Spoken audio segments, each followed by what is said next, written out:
Drama serial है इश्क जुनून एपिसोड नंबर 8 के टीज़र के रिव्यू के साथ आपके खिदमत में हाजिर। बात करेंगे एपिसोड नंबर 8 में क्या होने जा रहा है, लेकिन इससे पहले रिक्वेस्ट है, चैनल पर नए हैं तो चैनल को सब्सक्राइब कर दें, साथ में लगे बेल आइकन को दबा दें ताकि इस तरह की मज़ीद वीडियोस आप तक पहुंचती रहें। एपिसोड नंबर 8 के अंदर हम देखते हैं कि मामला अली नवाज़ के लिए बहुत ज़्यादा ख़राब हो चुके हैं। अली नवाज़ के सामने बातें खुलकर सामने आ रही हैं कि आखिर वो लड़की एमन जो कि घर में वेट्रेस थी और वो होटल के यूनिफॉर्म में समंदर किनारे बेहोश पाई गई।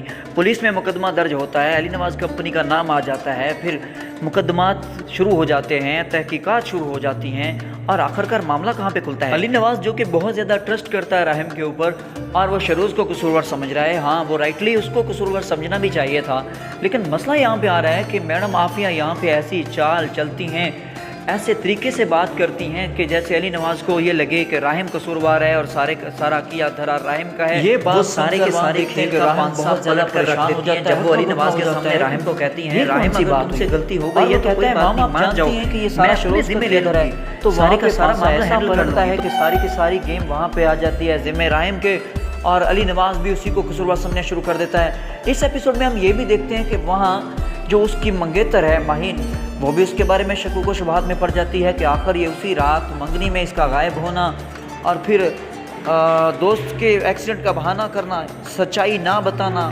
अगर शरोज़ कसूरवार था तो इसको सच बताना चाहिए था, आखिर इसने सच क्यों नहीं बताया। अगर शरोज़ ने कोई लड़की के साथ हरकत की थी, लड़की को वहाँ समुद्र किनारे ये गिरा के आया था, तो फिर उसको बताना चाहिए था, लेकिन उसने माहीन के साथ कोई बात नहीं शेयर की, माहीन के फादर के साथ कोई बात नहीं शेयर की, अपने फैमिली के हेड के साथ मतलब अली नवाज़ के साथ कोई बात नहीं शेयर की। तो यहाँ पे उसका बात छुपाना उसको महंगा पड़ रहा है। इस एपिसोड में हम देखते हैं कि यहाँ राहिम की पूरी फैमिली टूट फूट का शिकार हो गई है। एक रात पहले जो खुशियाँ मना रहे थे, सब बहुत खुश थे, बिजनेस अच्छा जा रहा था, नया प्रोजेक्ट लॉन्च किया जा रहा था, महीन के साथ मंगनी थी, सब कुछ बेहतरीन जा रहा था। अचानक से शरोज़ की एंट्री ने कर दिया सारा काम ख़राब और यहाँ हम देखते हैं कि एक बंदा भी दूसरे से खुश नहीं है। मतलब अली नवाज़ अपनी बेगम के साथ खुश नहीं है, शरोज़ और राहिम के आपस में लड़ाई है और बीचों बीच यहाँ देखते हैं अपने सगे बेटे शरोज़ को बचाने के लिए आफिया मैडम जो कि अली नवाज़ की बेगम है, वो राहिम जो उसका सुतेला बेटा है उसके ख़िलाफ़ हो गई हैं, मतलब अब उसको कसूरवार बना रही हैं। तो यहाँ अब कौन होगा जो राहिम की बेगुनाही साबित करे, क्योंकि राहिम ने तो किसी को गवाही नहीं बनाया। सबसे बड़ी गलती, उसे चाहिए था किसी न किसी से बात शेयर करता, किसी को बता देता, लेकिन वो बताता तो सगे भाई की बात, कंपनी की साख, होटल की साख, अपनी इज्जत, बहुत सारी चीज़ों को मद्देनज़र रखा। तो इन सारी चीज़ों को मद्देनज़र रखते हुए ये नहीं सोचा कि मामला मेरे अपने ख़िलाफ़ जा सकते हैं, जो कि हो गया। अब वो खुद को भी प्रोटेक्ट नहीं कर पा रहा, वो जो भाई को प्रोटेक्ट करने जा रहा था वो खुद को नहीं प्रोटेक्ट कर रहा। यहाँ सगी माँ, सौतेली माँ, वो उसके ख़िलाफ़ हो चुकी है। भाई उसको इतना ब्लेम कर रहा है कि यहाँ उसका सगा वालिद उस पर शक करने लगेगा कि हाँ आखिर कैमरे बंद करवाने वाला राहिम में भी यही इन्वॉल्व हो। तो ये सारी की सारी चीज़ें हम देखेंगे, लेकिन इसको सही कौन करेगा, इस बेगुनाही को साबित करेगी यहाँ पे एमन जो कि होश में आ चुकी है, अपना बयान रिकॉर्ड करवा चुकी है। लेकिन एमन का जो बयान था वो बड़ा क्रूशल था। उसने अजीब सी सूरत हाल पैदा कर दिया। उसने नाम लिया अली नवाज़ का बेटा, उसने ये नहीं कहा शरोज़, शायद वो शरोज़ का नाम जानती नहीं थी। अब यहाँ पे सूरत हाल है, वो मुकदमा दर्ज हो चुका है और तफ्तीश जारी है और एक मस्खरा सा यहाँ इंस्पेक्टर जो कि अपने खाने पीने में लगा हुआ है, होटल में सिर्फ चाय पीकर ही खुशियाँ मना रहा है कि मैंने 5 स्टार होटल में चाय पी ली। लेकिन भाई डायरेक्टर और प्रोड्यूसर साहब मेहरबानी करके नेक्स्ट टाइम इस तरह का इंस्पेक्टर नहीं ड्रामे में लाना। भाई थोड़ा सा देखिए, स्टोरी कितनी ज़बरदस्त जा रही है और संजीदा स्टोरी है, कत्ल का मामला है और आपने इंस्पेक्टर ऐसा डाल दिया है जो कि मोटू पतलू कार्टून में जैसे वो डॉक्टर झटका होता है। अजीब सी सूरत हाल है भाई, सॉरी टू से। चले भी बात करते हैं हम लोग यहाँ पे एमन का जो बयान है ना, वो बड़ी अहमियत का हमल होगा।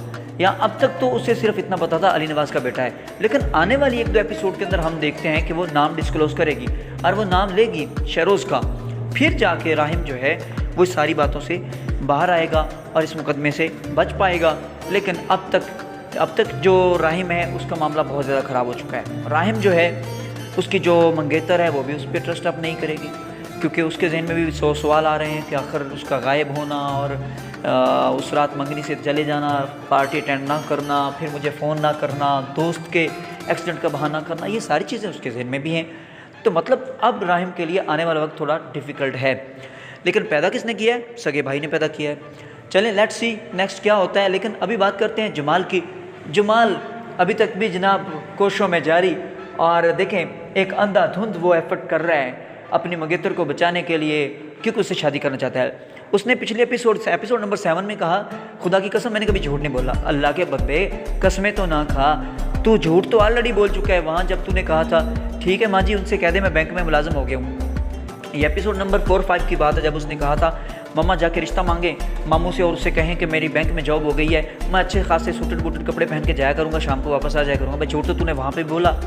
तो मतलब खुदा की कसम खाना कोई मामूली बात नहीं। अल्लाह के बंदे, स्टोरी बहुत ही अच्छी हो चुकी है। मज़ीद आने वाली जो एपिसोड्स हैं उनके अंदर हम देखेंगे कि किस तरह यहाँ राहिम को बेगुनाह साबित किया जाता है। हालांकि अब तक जो सूरत हाल है, राहिम बहुत बुरी तरह से फंस चुका है और सिर्फ इस वजह से क्योंकि उसने किसी को बताया नहीं। देखिए हर किरदार जो बड़ा अच्छा होता है ना, उसके अंदर कोई एक ना एक तो ड्रॉबैक होता है और उसका जो एक ड्रॉबैक उसे ले डूबता है। देखिए वो तो ऑलरेडी चालाक है, शैतान है, उन्होंने तो झूठ बोलते हुए नहीं शर्माना, उन्हें तो चालाकी लगाते हुए नहीं शर्माना। या उसकी मम्मा भी शरोज़ के साथ मिली हुई है, तो मतलब सारे का सारा पूरा जत्था आपके ख़िलाफ़ है। आप उस मामले में कैसे अपने आप को बेगुनाह साबित करेंगे? यहाँ अल्लाह ही है जो मदद फरमाता है। तो मतलब आप लोगों की परख रखें, आप लोगों की पहचान रखें। दूसरे नंबर पे कभी भी इस तरह की चीज़ों को इस तरह नहीं छुपा लेते, किसी ना किसी को पता होना चाहिए। जैसे आपने किया कि अचानक से सारी चीज़ों को कंट्रोल करने की खुद से ही कोशिश की, ख़ास तौर पे कत्ल के मामले में, ख़ास तौर पे इज़्ज़त के मामले में इस तरह अपने हाथ में मामलात नहीं लेते, किसी न किसी को बता देते हैं। ठीक है, छोटी मोटी बात होती, इट्स ओके, आप खुद से हैंडल करने की कोशिश करते, लेकिन इतनी बड़ी बात जिसमें कानून लागू हो सकता है, जिसमें कानूनी अदारे आ सकते हैं, हुकूमती अदारे आ सकते हैं, तो भाई वहाँ पे तो ऐसा नहीं करना चाहिए ना। तो यहाँ राहिम की अपनी गलती राहिम के सामने आ चुकी है और राहिम अब इस एपिसोड के अंदर कसूरवार ठहर चुका है और अली नवाज़ अब उस पर ट्रस्ट नहीं करेगा, महीन अब उस पर ट्रस्ट नहीं करेगी।